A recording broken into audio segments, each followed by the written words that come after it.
Welcome. Welcome. Good evening. Good evening, good day, good morning to soul.org. Join the conversation for various points of our service, even if you're here with us physically in Portland. All right, welcome.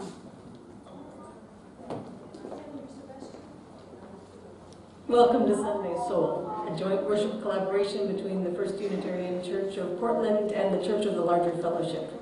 We're so glad that you've joined us, whether you're in the room in Portland, or whether you are in your office on a desktop, or in the library on a laptop, or in bed with your tablet, or whether you're watching this on live stream on Monday or archived down the road, whoever you are, wherever you are, however you're accessing this worship, we're so glad you're here. The circle wouldn't be complete without you. And if you're here for the second time, having come to our first service last week, we're especially glad that you're here. I know that we had some technical difficulties, so we appreciate your patience and forbearance and persistence. We're working hard to fix them, but and let our gathering together be a doorway to more love. Come, let us worship together. Come into this community of faith, where we are reminded of life's beauty and possibilities. Come into this community of compassion, where we open ourselves up to the groanings of the world. Come into this community of resistance, where we resolve to confront racism with the fierce power of sacred love. May this special Black Lives Matter service awaken us, inspire us, motivate us to act, or to use the language of the movement, to hashtag woke up and hashtag stay woke.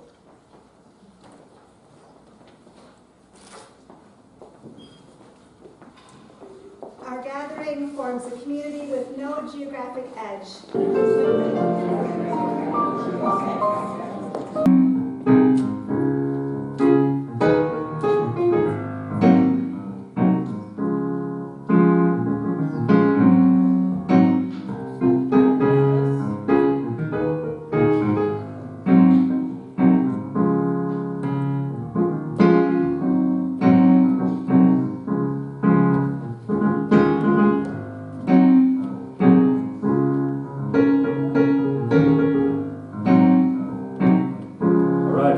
Song today is Now Let Us Sing.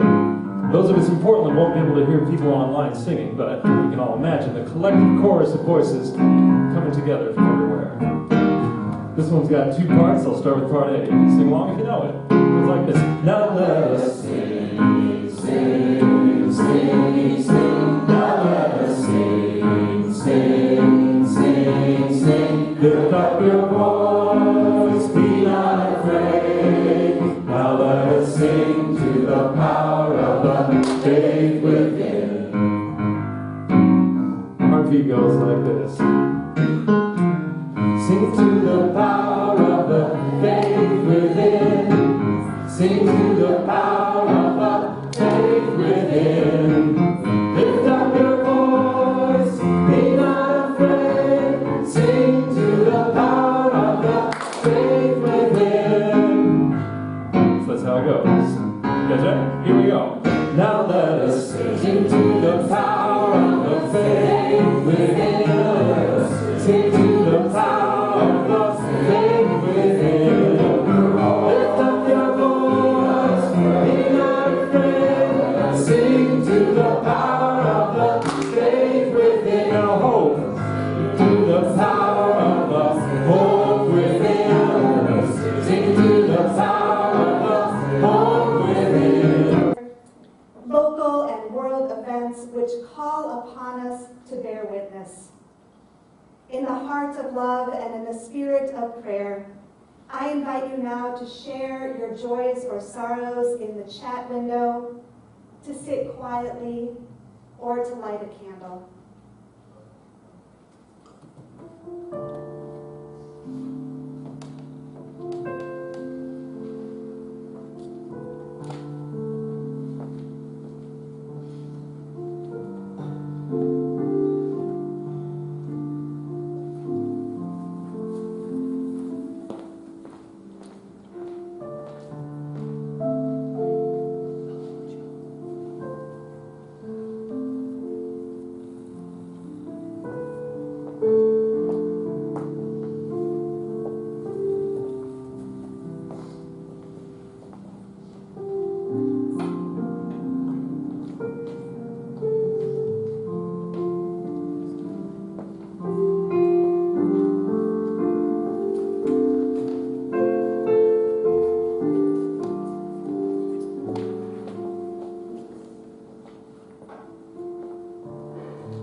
a moment of prayer and meditation. So I invite you to set down whatever you might be holding, for you to let go of whatever technical issues you might be thinking about, to ignore the score of the game, and to just settle into this time together. This time where we are a community gathered in everyone's physical presence, gathered online, gathered in one complete and interdependent circle of life. A community that brings deep pain, frustration, hurt, anger, but also brings peace, compassion, and understanding. Whatever you are feeling, whatever emotions you are holding on to, they are welcome here. We are a people that can hold those feelings with you. Whether we are sitting hip to hip, shoulder to shoulder, eye to eye, or whether we're connected through the streams of the interweb. Know that you are in a community of love. Blessed be, and amen. Amen.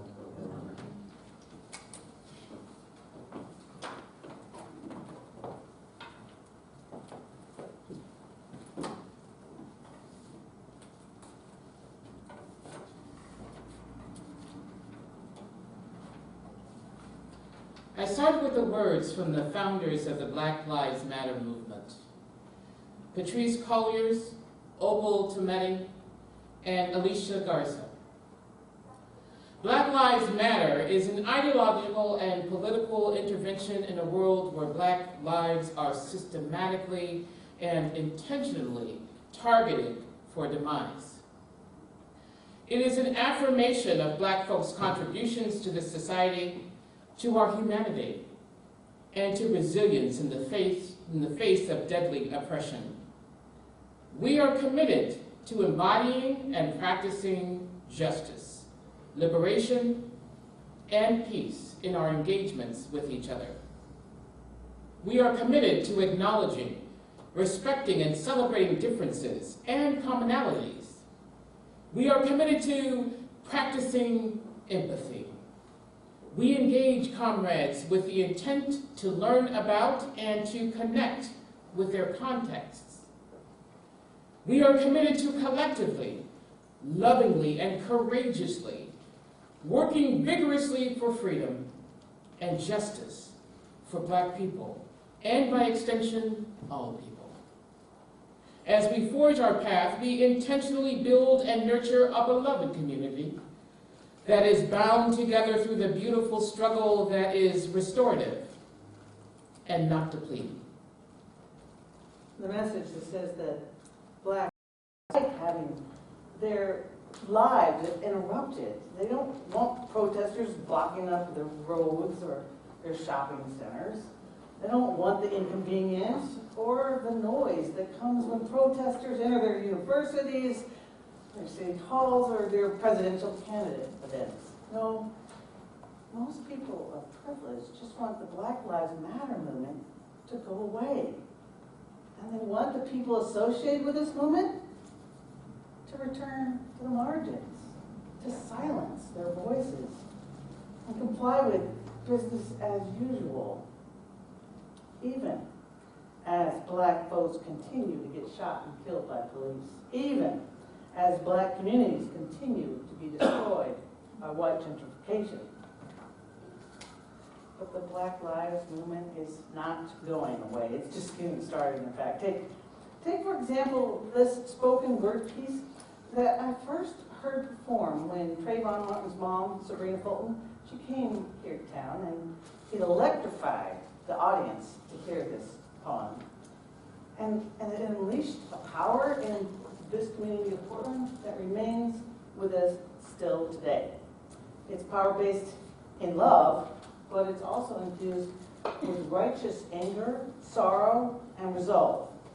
Now, I asked Renee to join us today and share it. Would you give us just a few words on how it is that you wrote this? Absolutely, because I made a commitment to step out of the margins quite a bit ago, and I stay woke. And I have 3 children, and I was pushed out of Northeast Portland. I couldn't afford to live there anymore. And know a number of people who also experienced the same situation. And also seeing the movie Fruitvale Station about the life of Oscar Grant. Knowing that I had teenage boys, it just kind of floored me. So I wanted to write something, but also kind of explain in a way what the effects are that people don't think about around gentrification. And so this piece, I'm going to ask that you acknowledge that it be, it's in the tradition of the African American call and response. And so it's called pulse check. And so when we say pulse check, you repeat pulse check. Can we try that? Pulse check. Pulse check. So we're doing this, pulse check. Pulse check. And when we say, are you with me? I'd like you to say, I am here. Are you with me? I am here. So when I wrote the poem, I invited up 2 very phenomenal poets to help share the message with me. I'm going to have them come up and introduce themselves, and we're going to share this pulse check poem with you.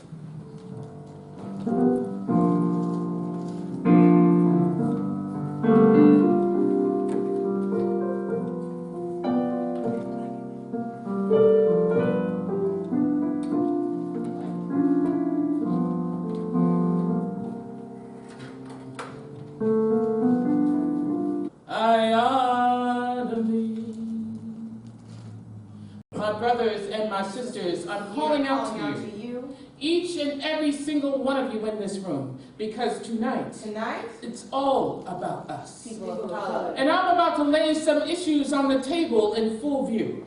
Anybody got some time? Time. Because we about to air some dirty laundry. Can I speak? Truth to power. Don't hurt him too bad, Miss Renee. See, we keep pretending that it's normal. It ain't even the new normal. That we no longer have places to gather. Like it Don't even Like matter. it don't even matter. When this once Northeast Portland in the house. was the only real community that we were allowed to have. I was born and raised here. This community was our home. And now we don't even know where we belong. It's so sad. So sad. So we're going to go ahead and preach it. Yeah. Is that all right? For 5 or so oppressed decades, give or take a few years, we raised our families here. We own businesses and social clubs. We dropped by Mrs. C's to get our hair done overnight. We visited each other's houses. Filled our ribs in black-owned cafes. We even had a say in the way each other's kids were raised. Yeah. Hey, get back on in that house. And tell that fresh boy or girl to bounce.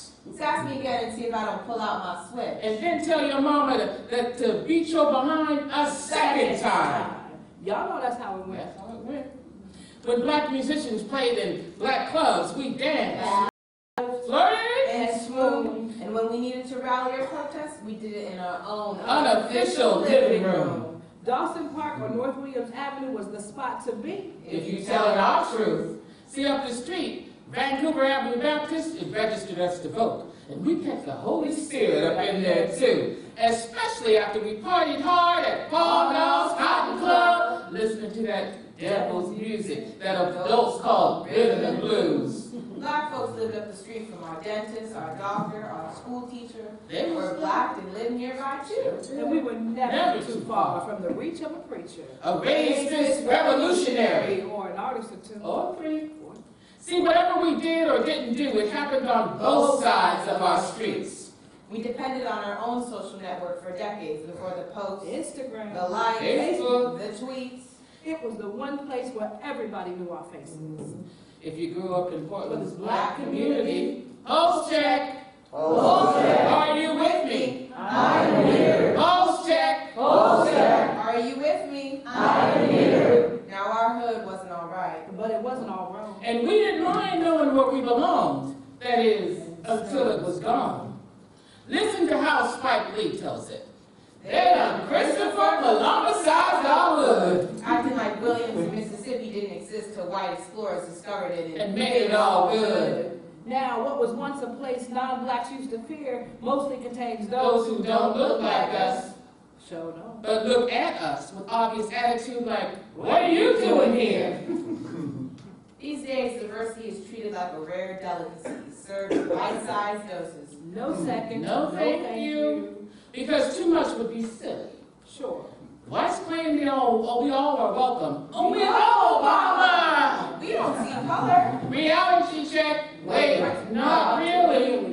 So instead of concentrated blacks, we live from northeast to To the the numbers. We lost the places that we relate to as home. So we picked up our disconnected pieces and tried to recreate a sense of togetherness. While feeling all alone. Not even a new Trader Joe's could have sold enough natural medicine to solve the depths of our woes. So what do we What do you do? with the notion that we don't belong in the only place We once belonged. Pulse check. Pulse check. Are you with me? I am here. Pulse check. Pulse check. Are you with me? I am here. See, when black families are forced to move, our black children have to change schools, disrupting their education by beginning again and again, depending on which month we couldn't afford to pay rent. We miss out on walkable access to family and friends. Single mothers don't know their neighbors. So they don't know who they're turning to when they need a favor. Mama, how come I can't play till the streetlights come on? Anybody already know how to play big whist? Where can I get my hair did around here? Can anybody give me a ride to church? Why you keep following me around the store? Who's gonna look at Mama dear while she go?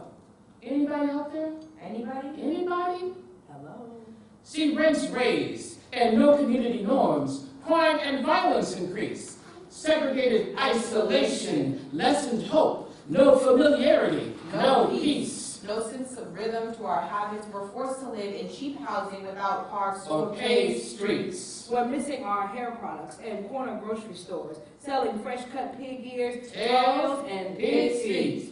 Cheap boys, fresh collard greens, fresh collard greens and spicy hot links. Every time we turn around, we cannot find ourselves. Where y'all at? All that.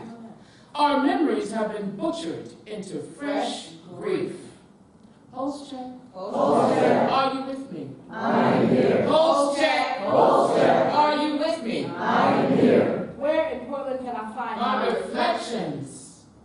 Who even sells black books anymore? Oh That no. place in my heart is empty. I feel empty too. Abandoned. Where do I fit in? Where do I fit in? Where do I belong? See, longing for home is a tragedy in the making, because scientists have proven belonging is a primal human need. It's fundamental to our happiness and well-being. Because when we encounter stress that is overwhelmingly relentless and we don't even feel settled, not even our own place of residence, it wreaks havoc on our minds and our bodies and our spirits. We feel marginalized, Depressed, hopeless, unimportant, We start to think the people who look like us Are unimportant too. So we gladly serve them the blues. Here you go, bro.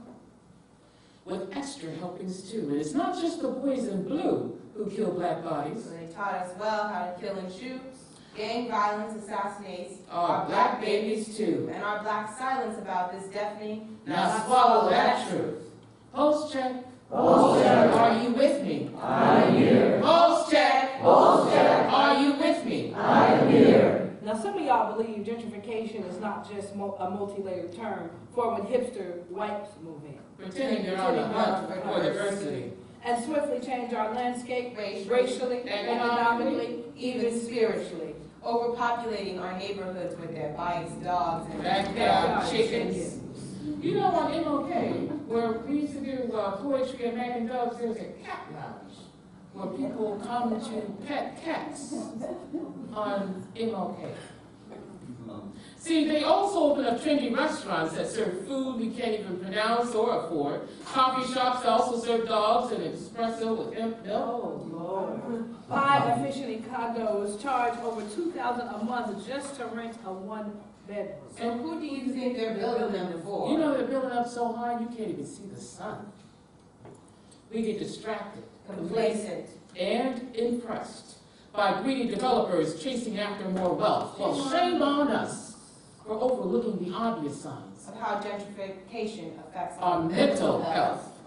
See, don't just believe me. Pick up the report by the federal CDC. The what? Well, you know, the Centers for Disease Control. Give me the headline. It says when gentrification redefines community along social economic lines, it makes Black folks around the country die before our time. Gentrification ushers in higher rates of diabetes. It increases cancer, Birth defects. infant mortality, It also escalates stress, violence, cardiovascular disease, and it is linked to high asthma rates that make our Black Black babies, weak. please, please pay attention. We are dying out here. And we don't need Marvin Gaye to ask us what's going on. We already know. I already know. I How know. about you? I know. And if you didn't know before, brothers and sisters, now you do. Pulse check. Pulse check. Are you with me? I am here. Pulse check. Pulse check. Are you with me? I am here. See, it's time we come together revolutionally, And we need to take care of us to do it intentionally. See, Marcus Garvey said, chance has never satisfied the hope of a people suffering. Say what? Chance has never yet satisfied the hope of a people suffering. In other words, you can't hope change into being. You You can't can't hope change into being. You can't hope change into being. We want to repeat it until you're listening. Now, it may be a waste of our time to try to educate folks who are sleeping, But we're trying to wake you up to the reality that our collective survival As a community depends on us depending on each other, honoring each other, respecting each other. understanding it's the sum of our parts that makes us completely free. So my brother, My sister, next time, give me a head nod. When you walk past me on the street, I know that's right. folks don't even look at you in the eye anymore. Do I look invisible to you? Seems that way.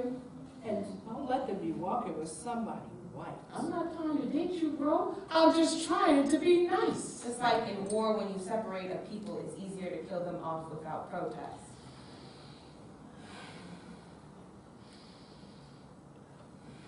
I can't breathe. I can't breathe. I can't breathe. We can't breathe because our young black men And Black women are dying, and the bang and the bangs gangbanging will go on without protest when we refuse to notice, recognize, and demand that Our black black sons sons are worthy. they're worthy. Worthy. Our Black daughters are worthy. worthy. They are so worthy. They're worthy. They're worthy. Worthy. They're worthy. Honor them. Honor them. Honor them. Honor them. Honor them. Because their tragic deaths will eventually cycle out of the online news media creep. But our outrage, Our righteous anger about these senseless murders should forever run deep. And this time we've got to do more than just be sad. I'm so sad. Sad. I don't know what to do. Malcolm X said, usually when people are sad, they don't do anything. They just cry over their condition. But when they get angry, I'm angry. I'm angry. Oh, I am yes. pissed. They bring about A change. Pulse check. Pulse check. Are you with me? I'm here. Pulse check. Pulse check. Are you with me? I'm We're here. often told to accept the things we cannot change. But revolutionary Angela Davis advises us to change the things we cannot accept. change the things we cannot accept. Change the things we cannot accept. So accept your responsibility to change the conditions that has allowed white society to casually accept that black children are unworthy. Unworthy of life, unworthy of love, unworthy of acceptance, unworthy of honor. But the biological parents Of black children, the parents of adopted black children, the parents of black foster children, the parents of children that got that one drop like it was hot, that child looked like she got a little black in her jeans. check out her hair, It's in his nose. watch him dance. Whoop, there it is. parents of black sons and daughters, we know better. So do better. We need to honor the children. Honor them, honor them, Honor them. But revolution begins within. Revolution begins Within. Revolution begins within. Revolution must begin within our community now. How y'all feeling? Y'all Angry angry yet? yet? Pulse check. Pulse check. Are you with me? I am here. Pulse check. Pulse check. Are you with me? I am here. Black Lives Matter. Honor my sons. Black Lives Matter. Honor my daughters. Black Lives Matter. Honor my community. And when I honor you, I honor me. Give them some love.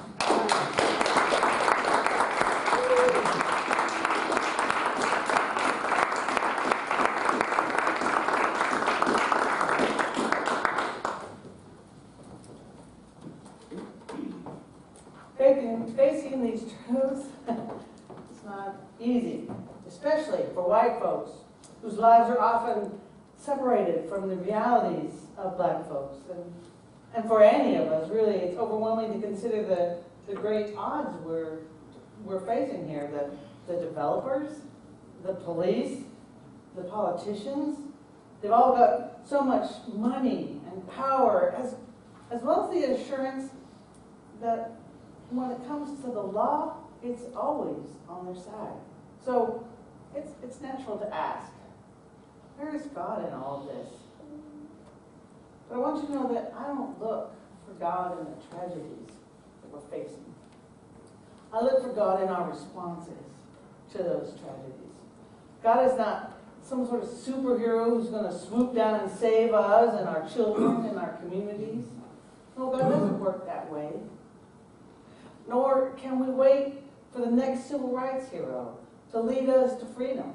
No, it's going to take all of us coming together. Black, brown, red, yellow, and white. It's going to take straight folks and queer folks, cis folks and trans folks, and people of every religion, income, and education level. All of us opening ourselves up so the Spirit can work through us to resist repression and to fight for justice.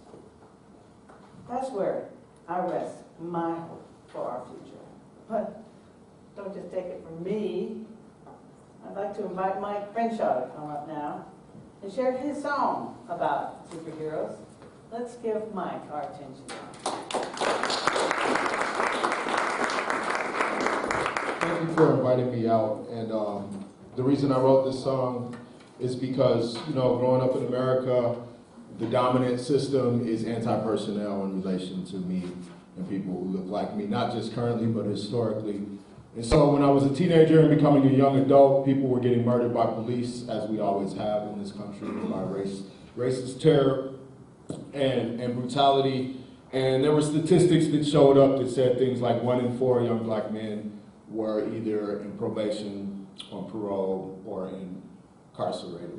And so it was around that time in the 80s that I was reflecting on what was happening in my community and understanding that every day struggles for survival and to be whole and to be grounded is actually a heroic act in and of itself. And we don't want to look to Hollywood and we don't want to look to Washington, D.C.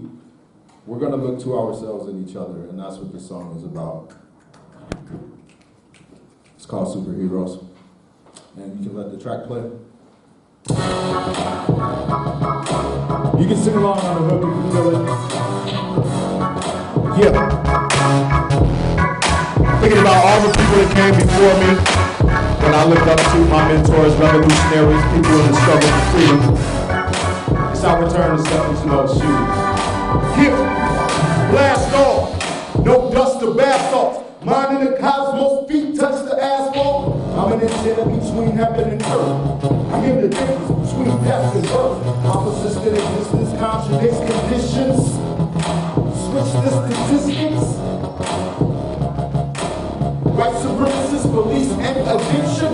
Life is a struggle, you will face it and change it. Fighting for your right survival is dangerous, heroic. The notions and needs of a poet. The system is weak, so the people overthrow it. That's what I teach to my seeds when they grow it. By the time they reach their teens and they know it, I show it through my activity and focus. They see what I read, who they meet, and they notice. We are our own superheroes. Fighting for our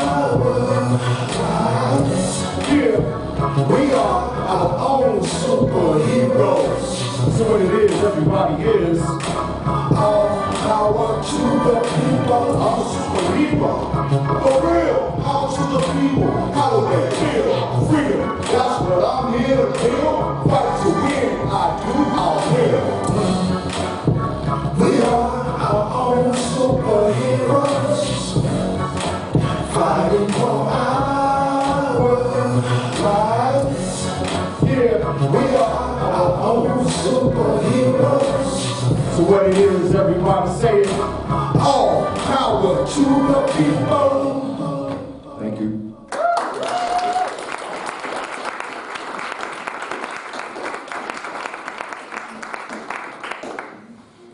You may have guessed that Mike was pretty famous. We're really lucky to have him here in Portland. And you can find him online, Mike Crenshaw.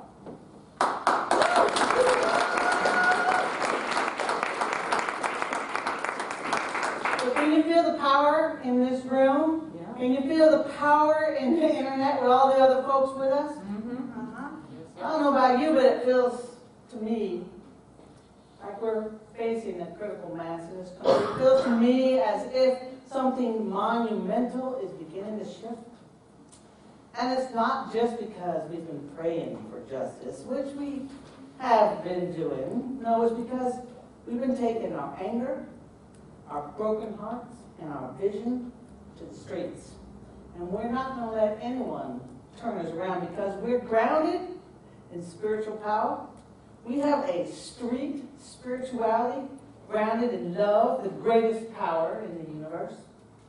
And if we evoke this spiritual power, as we do, I want to ask you something.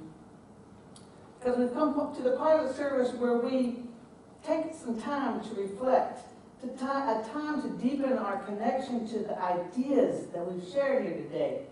Now you can either share your reflection with yourself in silence, you can share it with each other, or you can share your ideas on the window, the chat window that's about to come up. Now, this is what I'd like you to reflect on. What are you willing to risk to build a more just, less racist society? What are you willing to risk?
now is give you a call to action.